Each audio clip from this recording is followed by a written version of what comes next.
Welcome to another episode of the Communities of Character podcast. I'm Jennifer Hogan, and today with our co-host Laura Casey, we are honored to welcome a guest whose impact on high school athletics extends far beyond the wins and the championships. Coach Scott Ware is the head boys basketball coach at Hoover High School, where he has built one of the premier programs in the state of Alabama and the nation. With 29 years of coaching experience, Coach Ware has consistently held his players to a standard of excellence on the court, in the classroom, and in life. He urges his athletes to embrace a team-first mentality while carrying a sense of pride for their school, their community, as well as their families. At Hoover, his leadership has brought remarkable success. In just 5 years as head coach, he has led the Bucks to 3 consecutive 7A state championships, each paired with 30-plus win seasons. And this past year, his 2025 squad made history by finishing with a perfect 35-0 record and a top 10 national ranking. 10 of his players have gone on to continue their basketball careers at the collegiate level. But his journey didn't begin at the top. Before taking the helm, Coach Ware served 7 years as Hoover's assistant head coach, where he helped guide the program to its very first 7A state title back in 2015. And before that, he spent years as an assistant coach in other programs, learning, growing, and adding tools to his coaching toolbox. Coach Ware's legacy is not only in the banners hanging in the gym, but in the young men he has mentored, athletes who leave his program better prepared for the challenges of life. So prepare yourself for another episode of the Communities of Character podcast with our special guest, Coach Scott Ware.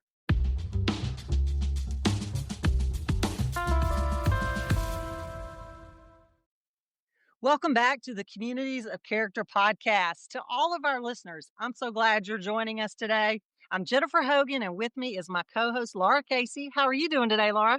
I am doing fantastic today, Jennifer, and I'm really excited about today's conversation.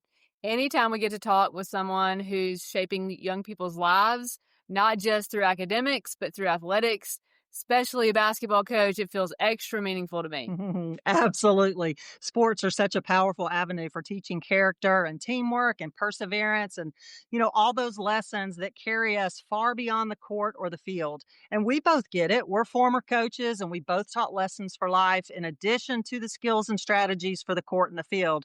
And today we have the chance to talk with someone who embodies that idea. Yes, our guest today is a highly successful high school basketball coach whose teams are certainly known for their talent and competitiveness, but also, and more importantly, for their character. That's right. His players, they don't just leave his program as better athletes, they leave as better people. And I had the chance to witness this firsthand as the principal at Hoover High School. And I think our listeners are going to love hearing about the way he just weaves character building into everything that he does as a coach. Coach Ware, thank you so much for joining us today. Yeah, thank you guys for having me. Any opportunity I get to speak on behalf of the basketball program at Hoover High School and the great kids that we have, I jump at that opportunity. Well, it is certainly great to have you with us today, Scott. Let's start with your story. So, what first inspired you to become a coach, and how did character development become part of your coaching philosophy? I would say, it's kind of funny. As I jumped into college, I had several things. I was going to be a dentist. I didn't get along with chemistry a whole lot. But, just to be honest with you, my dad was a coach when he first started out.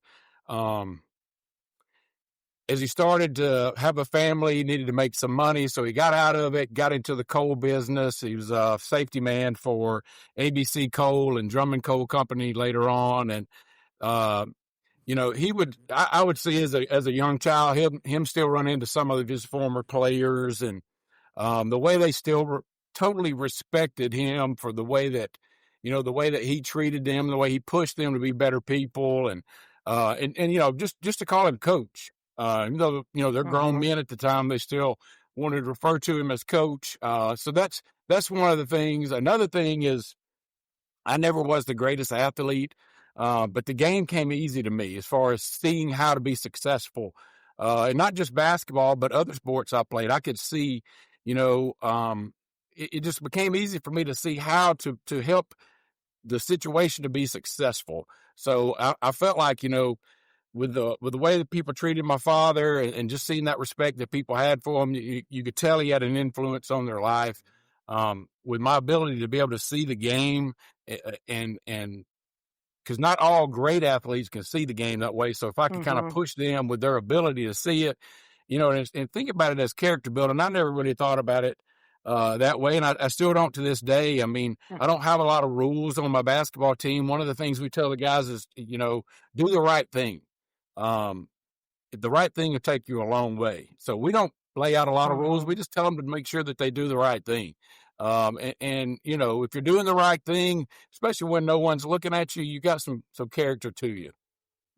I love that, especially the part about your dad being called coach still, years later. That is really powerful. And it says so much about the lasting impact that a leader can have, doesn't it, Laura? Yeah, that as a former coach, I know all three of us are, that word has special meaning. I also love just how you simplify character, doing the right thing, even when nobody's looking. Often we overcomplicate it so much. So that just simple principle really can guide so much of what we do. Yeah, I mean, and a lot of times you'll get the guys, they'll look back, they'll say, hey, how do I know what the right thing is? I'm like, you'll know what the right thing is. If you feel some kind of way, that was not the right thing, So, and we, obviously as coaches, we let them know when they do the wrong thing. But yeah, I mean, that's been very successful for us. The guys here, they represent the school and their community and their city and their family. That's one of the things we push to them, is make sure that you're not just representing yourself, you're representing all these people. And so make sure you do the right thing. I love that. And, so much of what we do in the athletic world, Coach, is measured by wins and losses. But you've just said, and your teams have proven, that it's really more than just a scoreboard. How do you define success for your athletes? And how does, doing the right thing and being that representative for your city factor into that definition? Yeah, I mean, we try to break it down day by day, obviously within the basketball program. But success is not how many wins you have or how many losses you have. You can be a team that goes undefeated and not be a successful season if you have a lot of problems, you have a lot of issues, you have people not doing the right thing. You can be a team that doesn't win many games at all. They can be ultra successful if you're trying to do the right thing and you're pushing yourself and you're being a great teammate and things along those lines. Every practice, we try to do something that kind of makes us try to be successful as a group. And it may not be that we reach that goal, but we want to make sure that as a team, we're trying to do things the right way. We're trying to work together. We're trying to push each other to be better. And we're trying to reach that goal at least one time in every practice. And that, if we meet it, it'll grow the next day. But, I really think that, just trying to make sure that you're being the best version of yourself each and every day and continuing to grow. That's success to me. That's so good, Coach. And I love that because you're showing that character really isn't separate from winning. It's really the foundation of that. That's striving daily to be your best and investing not only in themselves, but in each other and trusting each other. When they build those habits together and practice every day, that consistency and discipline, that's the thing that leads to championships. Yeah, and you're not just saying be good people. You said it yourself that you were really good at breaking down the game and scenarios and situations, and you're teaching them that the same things that make them better men, like trust and discipline and resilience, it makes them better players. And so the proof is in the results. You have 3 state championships. You have a perfect season, a nationally ranked program. I mean, your teams don't just win with talent, they win with character.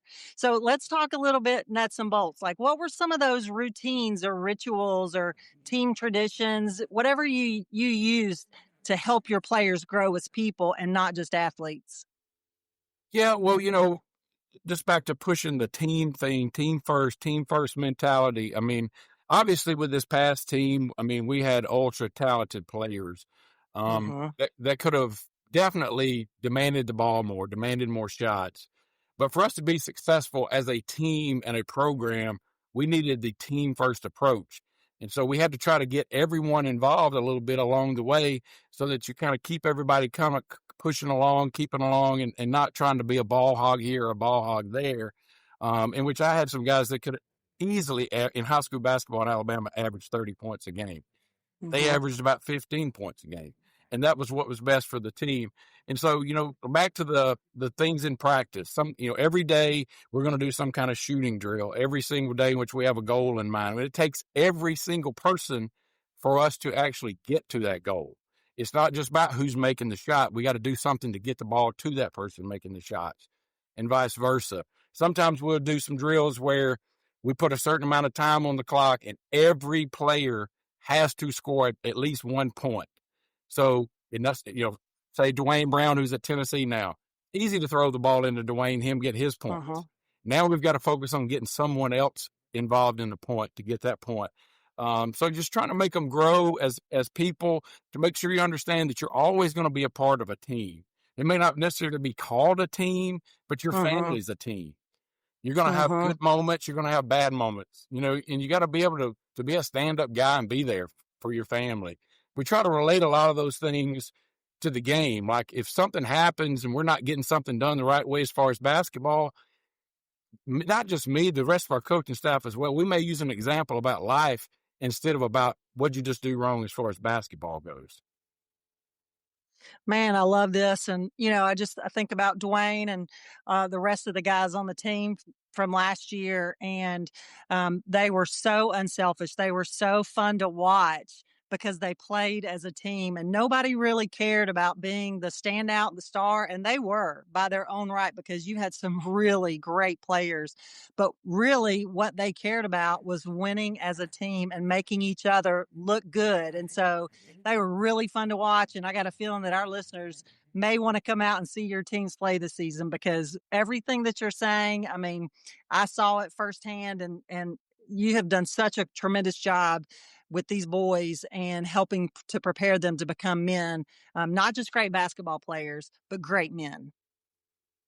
Well, I appreciate that. I mean, and some of our guys have, and we're blessed. I want to say that at Hoover, we are blessed. Most of our players have at least one parent at home with them, if not both parents.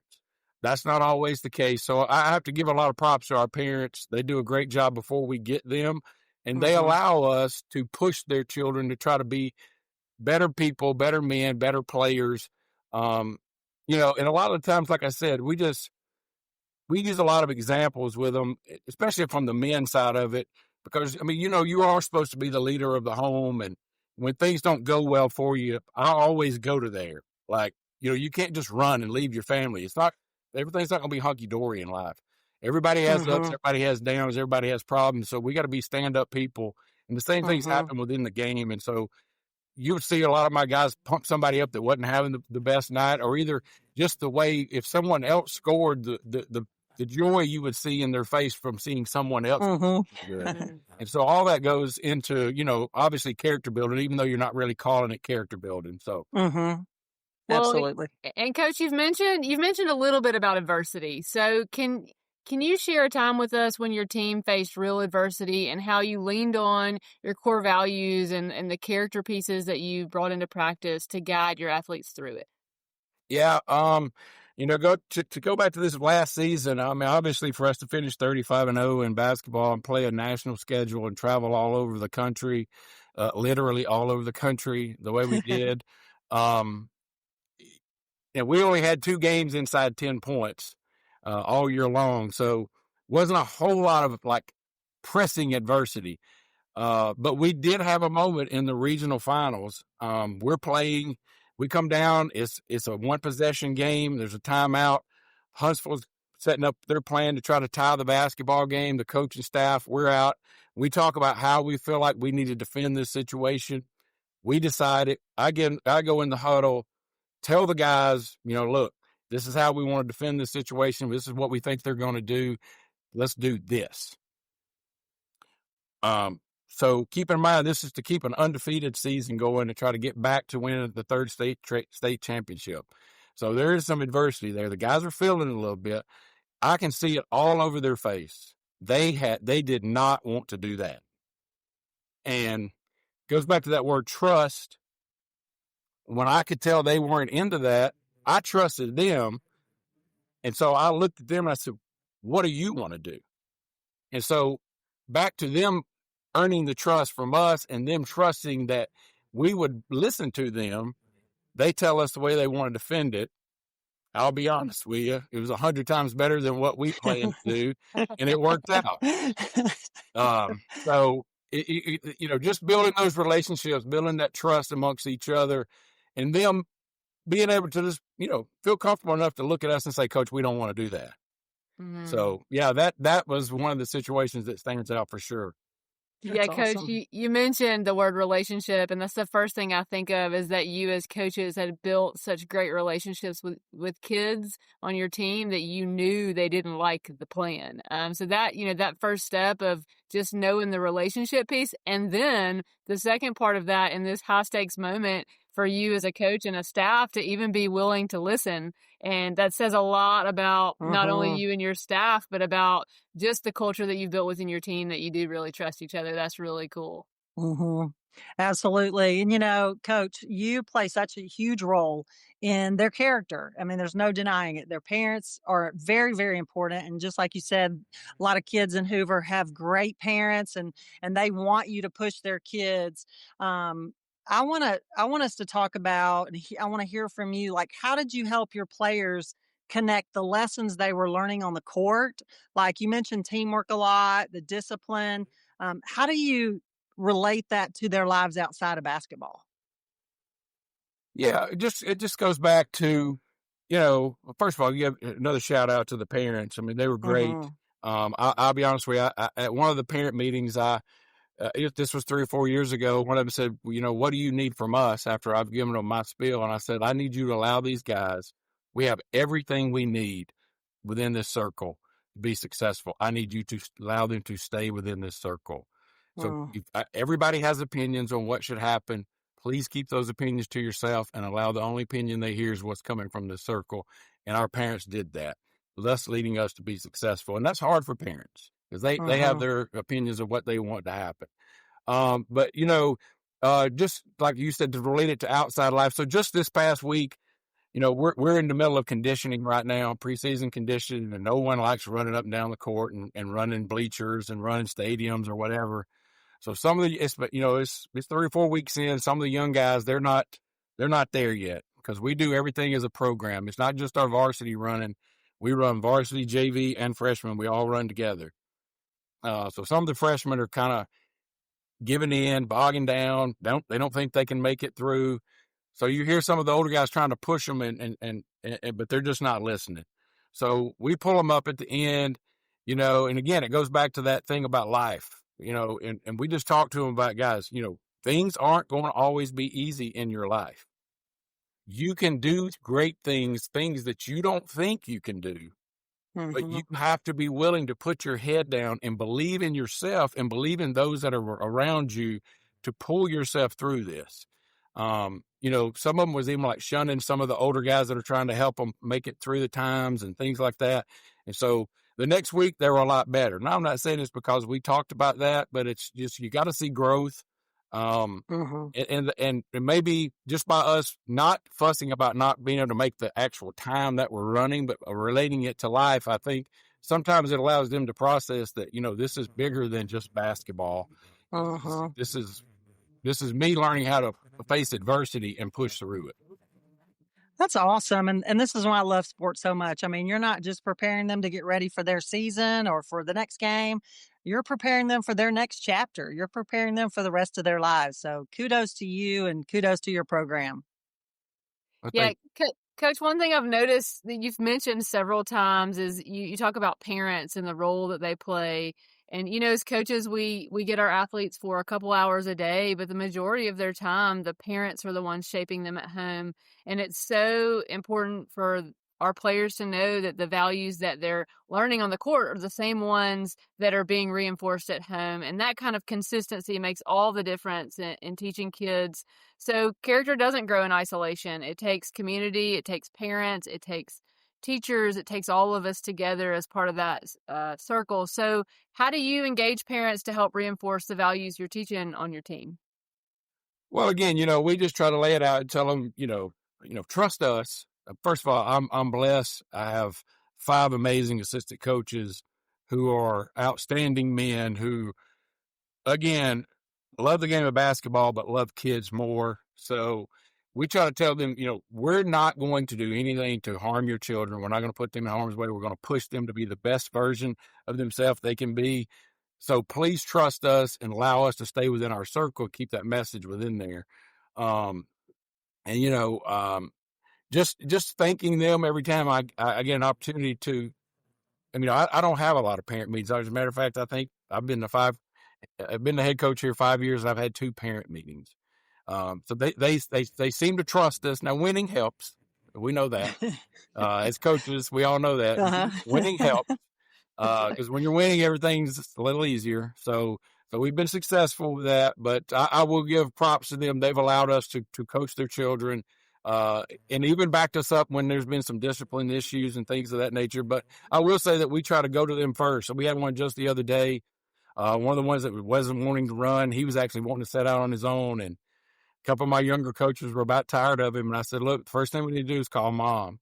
And because she wants him to be a part of this basketball program because she told me that. So before we get ready to get rid of him, we need to call her and make sure at home they can back us up on what we're trying to do here. And it was amazing how he's picked it up. So That's great. That's great. Scott, so many of our listeners are educators or leaders outside of sports. So what advice would you give to like principals, teachers, or leaders who may not be in athletics or history in athletics so that they can intentionally weave character into their daily work with students? Yeah, you got to get to know your students. They're not just someone who comes in there to learn your science or your math or whatever. Yes, that's important. And I know that to some teachers, that's the most important thing in the world at that moment is that I teach them this. But it's more about the person. Get to know them, get to know what they're involved in, form a relationship with them. And, over 30 years of doing this, I figured out that I can get in a kid's rear end. I can really get after them after I form a relationship with them because I know something about them. I've been to their home or I've at least spoken to their parents. I know where they live. We've had some sort of relationship bond there rather than me just being some guy that's waiting on you to fuss at you every day. And the same thing in the classroom. I try to, when I'm in the classroom, I try to catch the kids in the hall and speak to them on the way in. Just to, some of them they don't want you talking to them, but I'll make them speak back to me. I've even had guys that we've had to cut. The thing about basketball is you have to cut people. We can't keep 180 like the football team does. So we have to cut people. I don't like to cut anyone. I want a kid that wants to be a part of this to be a part of something extra at Hoover High School, but we have to cut some of them.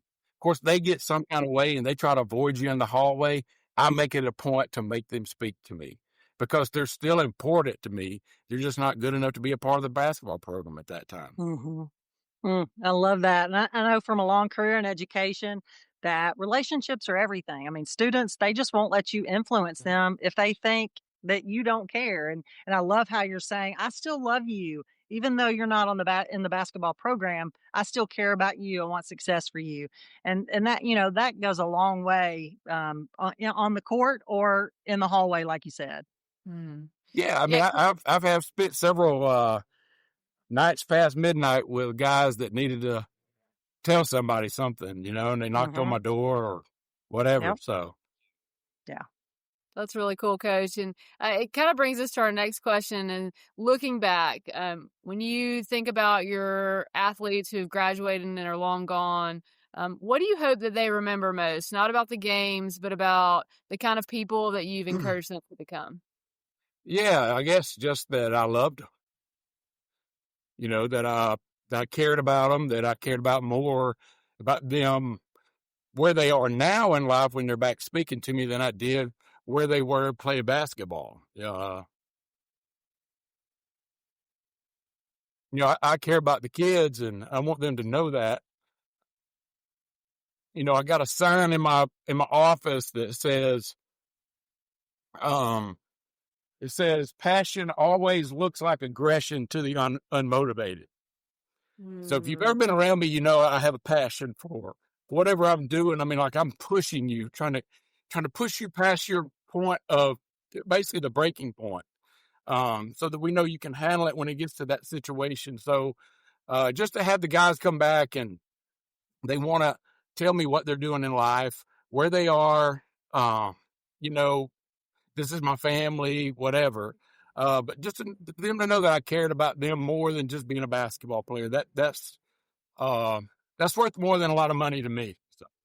What a legacy, Coach, and you can hear it in your voice, just the emotion of what you really mean and believe, and what an incredible legacy for your student athletes. That it's super powerful. I appreciate you sharing that. Yeah, absolutely, Coach. That's a powerful note to end on. That your players know that you love them then, you still love them today. I think that captures the heart of what character-based coaching is all about. It's not just about preparing athletes for the next game. Like, it is about preparing them for life, for relationships, for leadership, and all those challenges that come along long after those scoreboard lights turn off. So, Scott, thank you so much for sharing your story and your wisdom with us today.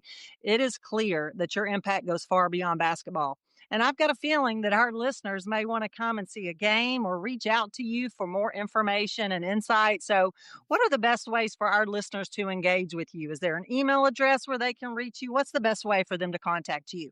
Yeah, probably email. I've got the school email. I've got my personal email. My school email is jware@hoover.k12.al.us.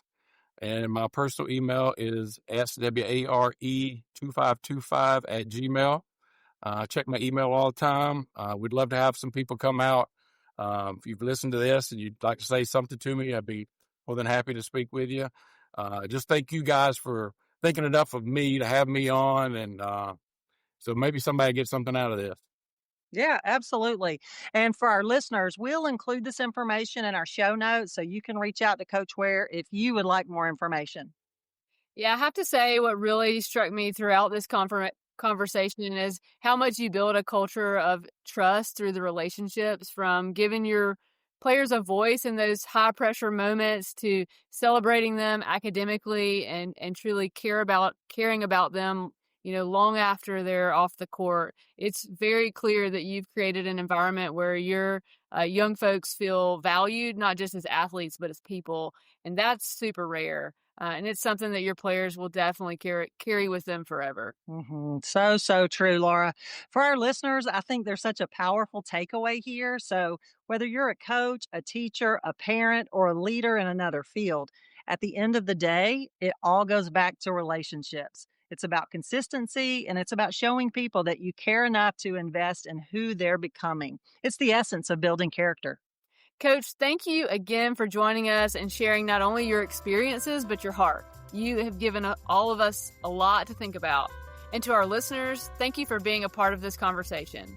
If you found today's episode meaningful, we'd love for you to share it with a friend, a fellow coach, or someone who needs a reminder that leadership is really about shaping character. And until next time, let's keep building character in our communities, one conversation at a time.